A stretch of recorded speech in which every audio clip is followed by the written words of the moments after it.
Olá, sejam bem-vindos todos vocês que tiverem acesso a esse vídeo. Meu nome é André, eu sou membro da Primeira Igreja Batista em Diamantina e é um prazer poder estar aqui gravando esse vídeo, aceitando o convite do pessoal que está por trás desse projeto e trazendo um pouquinho mais da Palavra de Deus, e isso tudo seja para o crescimento pessoal de cada um de nós e para a glória de Deus. Eu vou começar lendo um texto que está em 1 Reis, capítulo 2, no versículo 2, só a parte B. A frase é a seguinte: coragem, pois, e ser homem. Essa frase ela foi proferida pelo rei Davi, já bem próximo da sua morte. Então, nos seus últimos dias, ele fez o seguinte: ele chamou seu filho Salomão, que seria aquele para quem ele passaria o trono, e resolveu passar para ele, dar uma série de ordenanças para que ele agisse daquela forma quando o pai não estivesse mais presente e ele fosse o próprio rei. É interessante que a primeira ordenança que Davi dá a seu filho é: tenha coragem e seja homem. Em outras versões tem: esforça-te, pois, e ser homem. E de toda uma sequência de ordenanças a respeito de como lidar com o reino, como proferir suas sentenças e tudo que ele precisaria fazer na ausência do pai, a primeira delas é essa. Mas é curioso, talvez alguém se pergunte por que falar para um filho, que é um homem, para que ele fosse homem, para ter coragem de ser homem. Então talvez eu me peguei pensando, qual a necessidade disso? Uma vez que Salomão não era mulher, ele só poderia ser homem.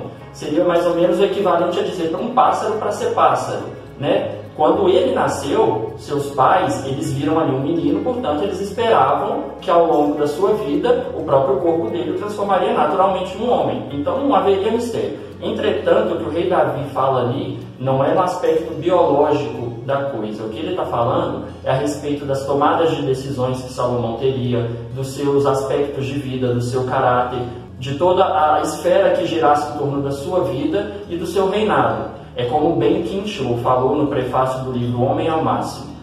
Ser do sexo masculino é uma questão de nascimento, mas ser homem é uma questão de decisão. E isso é importante que a gente aprenda. Eu espero aprender isso e que cada homem que assista também possa aprender.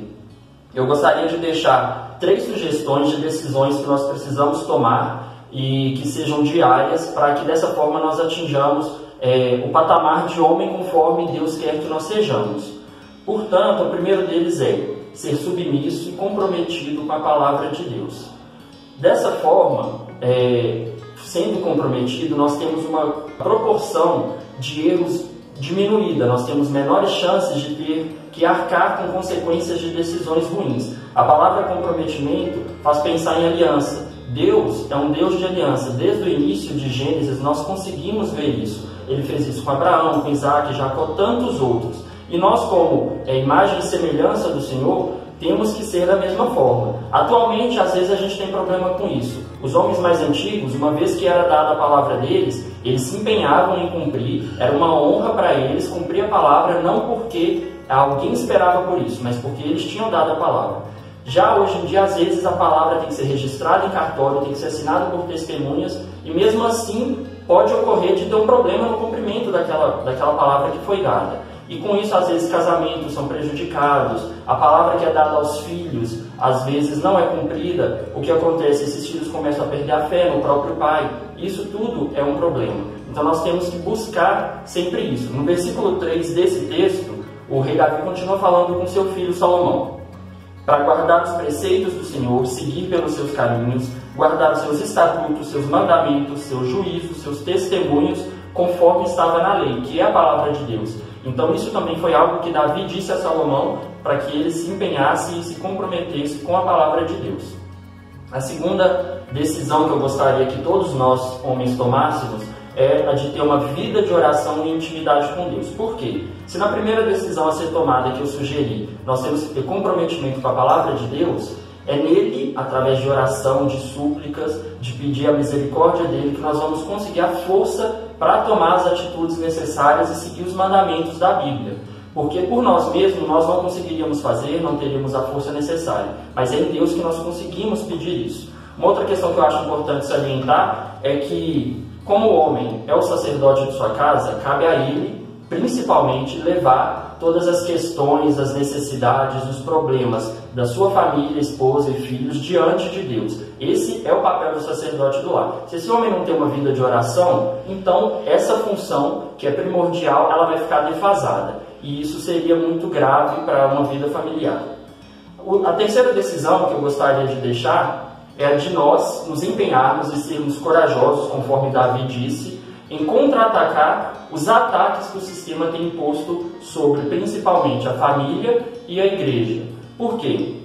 Diversas ideologias vão se levantando nesses dias, nós conseguimos observar isso às vezes elas passam mais batido, e são muitos pensamentos liberais progressistas, tentativas de diversos grupos de atacar a estrutura familiar instituída por Deus, a Igreja de Cristo, tentando tornar ela obsoleta e desnecessária, fazer que isso não tenha mais utilidade. Então, nós temos que ser aquele, eu creio que Deus espera isso de nós, que uma vez que ouvimos esse tipo de situação, presenciamos, nós possamos abrir a boca e falar, não aceitar, não ser omisso, negligente, permanecer sentado e aceitar e dizer, isso é normal, isso é comum, daqui para frente só vai piorar. Só vai piorar, mas a Igreja de Deus ainda está aqui. E nós, enquanto homens, temos um papel muito importante de seguirmos e nos colocar como escudo, se assim Deus sentir prazer em fazer, nas mãos dele, protegendo a igreja, protegendo a família diante dos ataques da sociedade.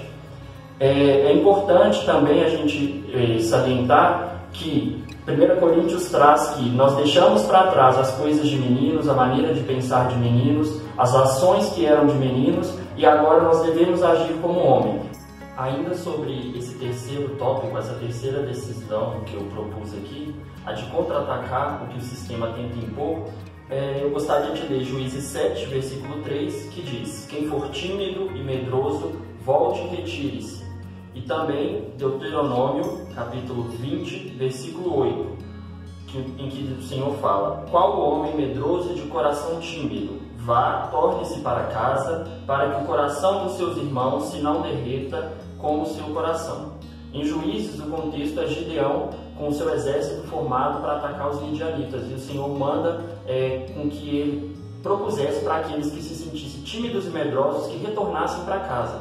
Deuteronômio fala de um mandamento semelhante, que aqueles que fossem tímidos ou medrosos, eles se retirassem do meio dos demais, para que o coração deles não fizesse com que o dos demais derretesse também chegasse à covardia ou à timidez. No nosso cenário atual, nós não temos guerras aqui no Brasil, ninguém está lutando contra a carne e o sangue, a Bíblia não propõe isso, a proposta é uma luta espiritual. Então, essa terceira decisão que eu trago, eu entendo que seja parte disso também, contra-atacar o que o sistema está tentando impor.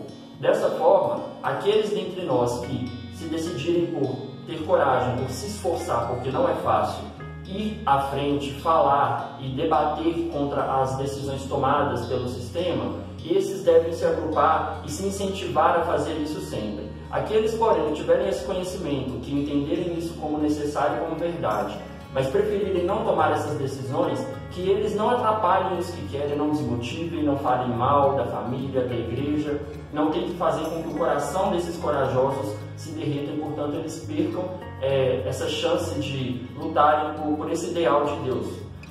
A respeito das mulheres, porque nesse vídeo eu falei basicamente para homens, eu queria dar a elas duas sugestões. A primeira, orem em todo o tempo pelos homens na vida de vocês, seja pai, irmão, marido, filhos, primos, o patrão, os funcionários, colega de escola, faculdade.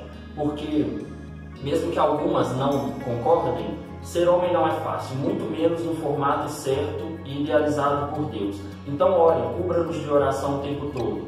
E uma segunda coisa, eu vou me basear no comentário de uma pessoa que eu vi ao final de um vídeo que tratava sobre a masculinidade bíblica. Uma moça chegou e comentou ao final o seguinte: gostei bastante desse tema, gosto de aprender a respeito, porque como mulher solteira, eu busco aprender e saber que características buscar naquele que vem a ser meu marido.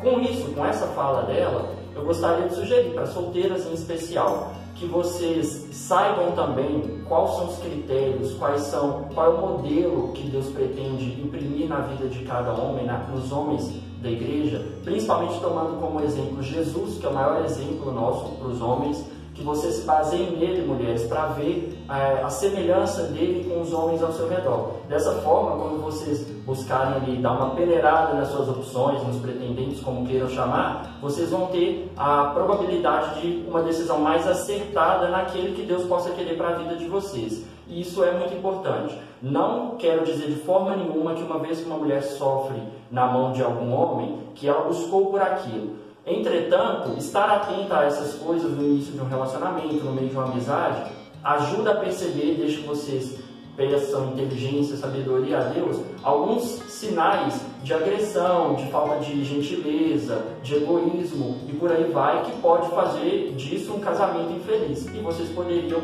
evitar algumas coisas. Isso é importante, eu acho que é bom se atentarem para isso. Para finalizar, eu gostaria de dizer aos homens que nós todos sejamos convocados para cumprir o papel que Deus quer de nós na igreja, na sociedade, na família, no nosso meio de trabalho. E é na Bíblia que nós vamos aprender. Aqui foram algumas sugestões, algumas decisões que eu acredito serem necessárias, baseado na palavra de Deus. E gostaria que todos nós buscássemos as demais, tudo o mais que a palavra nos diz e coloca diante de nós para aprendermos a ser conforme Ele quer que nós sejamos. Finalizando, então, eu gostaria de deixar Salmo 25, versículo 12, que diz o seguinte: ao homem que teme ao Senhor, Ele o instruirá no caminho que deve escolher. Portanto, vamos ser tementes a Deus e dessa forma saber por onde ir conforme a vontade dEle. Eu gostaria de agradecer a todo mundo que assistiu, ao pessoal que fez o convite e que Deus os abençoe.